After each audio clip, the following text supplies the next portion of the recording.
Hello students, स्वागत है आपका आपके प्यारे से YouTube channel GK underline study में। तो आज के इस वीडियो में हम लोग 10th बोर्ड एग्जाम के लिए साइंस का मोस्ट इम्पोर्टेंट ऑब्जेक्टिव क्वेश्चन देखने वाले हैं। और यह फिजिक्स का जो चैप्टर है मानव नेत्र वायुमंडलीय अपवर्तन और वर्ण विक्षेपण से संबंधित होने वाला है। इस चैप्टर से काफ़ी अधिक मात्रा में ऑब्जेक्टिव क्वेश्चन आपके बोर्ड परीक्षा में पूछे जाते हैं। तो चलिए बिना समय को गवाए सभी प्रश्नों को सॉल्व करते हैं। तो इसमें पहला प्रश्न है कि आँख का रेटिना कैमरे के किस भाग के जैसा काम करता है। तो आँख का रेटिना कैमरे के फिल्म जैसे भाग का कार्य करता है। जिस प्रकार से जो आँख का रेटिना होता है वह किसी व्यक्ति वस्तु का प्रतिबिंब रेटिना पर बनता है, आँख के रेटिना पर, और उस वस्तु को हम अनुभव कर पाते हैं और उस व्यक्ति को हम पहचान पाते हैं। उसी प्रकार से कैमरा भी किसी व्यक्ति को जो है फिल्म की तरह कैप्चर करता है और कैमरा जो है वह आँख के रेटिना की तरह व्यवहार करता है। मतलब दोनों में यहाँ पर समरूपता दिखाया गया है। तो ये हो जाएगा, इसका राइट आंसर आपका हो जाएगा घ, फिल्म के जैसा।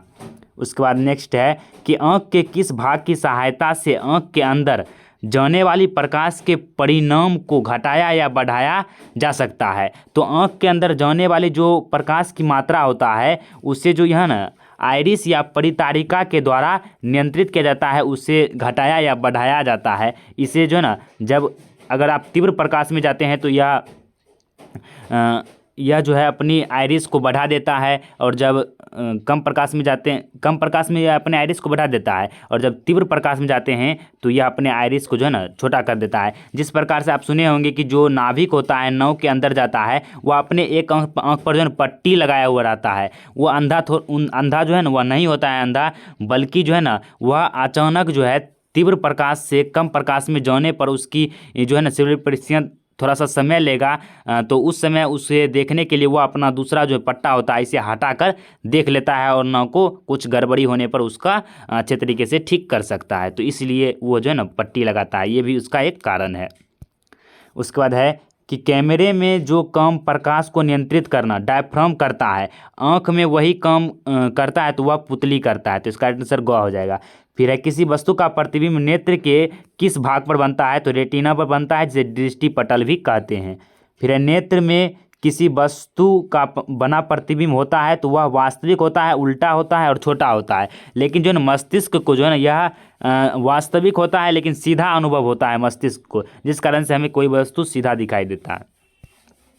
उसके बाद नेक्स्ट प्रश्न है कि सामान्य दृष्टि वाले व्यक्ति के लिए स्पष्ट दृष्टि की न्यूनतम दूरी कितना होता है। तो 25 सेंटीमीटर होता है।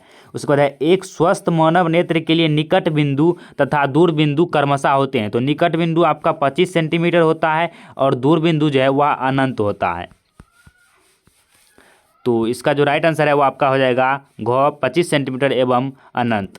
उसका नेक्स्ट प्रश्न है कि अपने लेंस की फोकस दूरी को बदलकर दूर या निकट की स्थित वस्तु को साफ साफ देख सकने के लिए आँख में जो है ना आँख के गुण को कहते हैं, तो उसे समंजन क्षमता कहते हैं। और ये जो प्रश्न है आपके 2 नंबर में पूछा जाता है कि समंजन क्षमता से आप क्या समझते हैं। तो आपको लिखना है कि नेत्र की वैसी क्षमता जिसके द्वारा नेत्र अपने दूर या निकट स्थित वस्तुओं का स्पष्ट प्रतिबिंब रेटिना पर बनाता है, उसी क्षमता को समंजन क्षमता कहते हैं।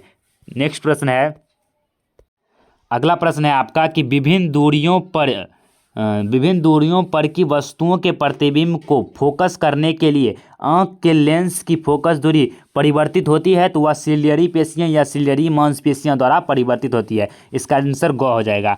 फिर है जो नेत्र दूर स्थित वस्तुओं को स्पष्ट नहीं देख सकता उस नेत्र में होता है। तो देखिए वह होता है निकट दृष्टि दोष। तो इसमें वैसा दृष्टि दोष होता है, पहले तो दृष्टि दोष क्या होता है पहले इसे जान लेते हैं। तो दृष्टि दोष जो है ना नेत्र की वैसी खामियां या दोष होता है जिसके हो जाने से कोई व्यक्ति जो है दूर या निकट की स्थित वस्तुओं का स्पष्ट प्रतिबिंब रेटिना पर बनाने की क्षमता खो देता है, उसी को हम दृष्टि दोष कहते हैं। और ये 3-4 प्रकार के होते हैं मुख्यतः।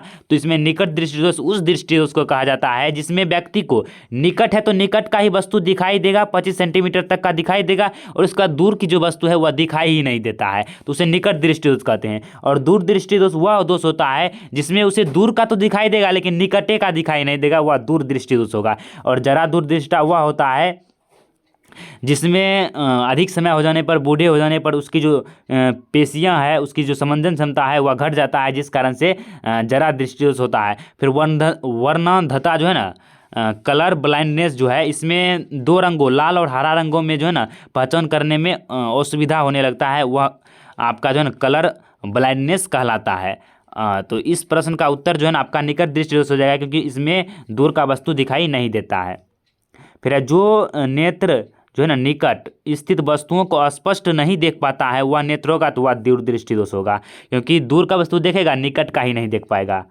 इस तरह समझिए। फिर नेत्र लेंस की फोकस दूरी अधिक हो जाने पर कौन सा दृष्टि दोष होता है? तो फोकस दूरी अधिक हो जाने से दूर दृष्टि दोष होगा और कम हो जाने से निकट दृष्टि दोष। फिर है किस दृष्टि दोष में किसी वस्तु का प्रतिबिंब रेटिना के आगे बनता है? तो निकट दृष्टि दोष में किसी भी वस्तु का प्रतिबिंब रेटिना के जो है ना आगे बनता है। उसके बाद नेक्स्ट प्रश्न है,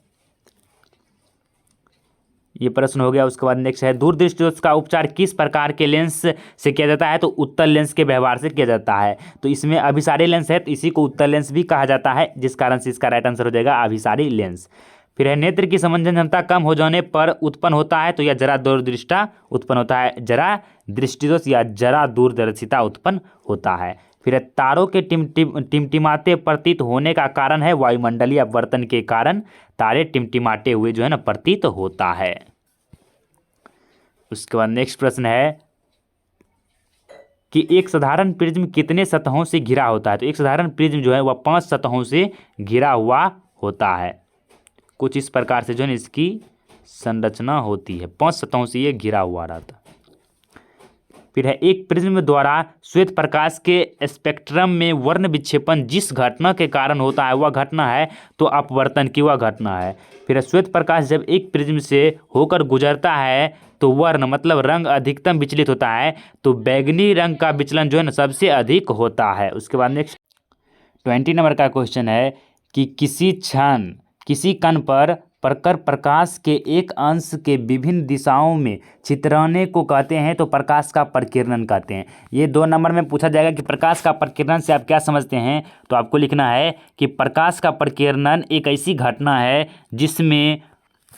जिसमें यह कह सकते हैं कि वायुमंडल में उपस्थित धूलकण एवं जलवाष्प पर जब सूर्य प्रकाश पड़ता है, ये धूलकण है, जलवाष्प है, इस पर जब सूर्य का प्रकाश पड़ता है तो ये सभी सूर्य के प्रकाश को अवशोषित करके चारों दिशाओं में जो है इसे फैला देते हैं। इसी फैलाने की घटना को ही प्रकाश का प्रकीर्णन कहते हैं। उसके बाद है किसी कोलाइडी विलयन में निलंबित कणों से प्रकाश के प्रकीर्णन को कहा जाता है, तो टिंडल प्रभाव कहा जाता है। फिर चंद्रमा पर खड़े अंतरिक्ष यात्री को आकाश प्रतीत होता है, तो काला प्रतीत होता है, क्योंकि जो है ना वहाँ पर ही कोई वस्तु नहीं होता है जिससे प्रकाश टकराकर वापस नहीं आता है, जिस कारण से वह जो है ना काला प्रतीत होता है। उसके बाद नेक्स्ट प्रश्न है कि सूर्योदय एवं सूर्यास्त के समय सूर्य लाल दिखाई पड़ता है, क्योंकि वायुमंडल के कण जो है नीले रंग को अधिक प्रकीर्णित कर देता है, जिस कारण से सूर्यास्त एवं सूर्योदय के समय जो है वायुमंडल लाल प्रतीत होता है। फिर निम्नलिखित में कौन सा कथन सत्य नहीं है? तो इसका राइट आंसर हो घ, श्वेत प्रकाश के वर्ण विक्षेपण में बैगनी रंग का विचलन सबसे कम होता है। ये गलत है, क्योंकि जो बैगनी रंग है इसका विचलन सबसे अधिक होता है, बैगनी रंग का विचलन सबसे अधिक होता है। और बाकी बात जो कि जितने भी कथन है वो सब सही है कि श्वेत प्रकाश कई रंगों का मिश्रण है, 7 रंगों का मिश्रण है, भिव गयोर बेजानिह पिनाला, ये याद रखे होंगे। फिर है श्वेत प्रकाश में बैगनी रंग के प्रकाश का तरंगदैर्घ्य सबसे कम होता है, ये भी सही है। फिर है श्वेत प्रकाश में लाल वर्ण के प्रकाश का तरंगदैर्घ्य सबसे अधिक होता है, ये भी कथन सही है। ये आपको याद रखना है कि जो रेड प्रकाश है उसका तरंगदैर्घ्य सबसे अधिक होता है। तो आज की इस वीडियो में बस इतना ही। मिलते हैं नेक्स्ट वीडियो में, तब तक के लिए जय हिंद जय भारत। अगर चैनल पर पहली बार आए हैं तो चैनल को प्लीज़ सब्सक्राइब कर लीजिए और इस वीडियो के लिए एक लाइक कर लीजिए और अपने दोस्तों में शेयर कर दीजिए। तो मिलते हैं नेक्स्ट वीडियो में, तब तक के लिए जय हिंद जय भारत।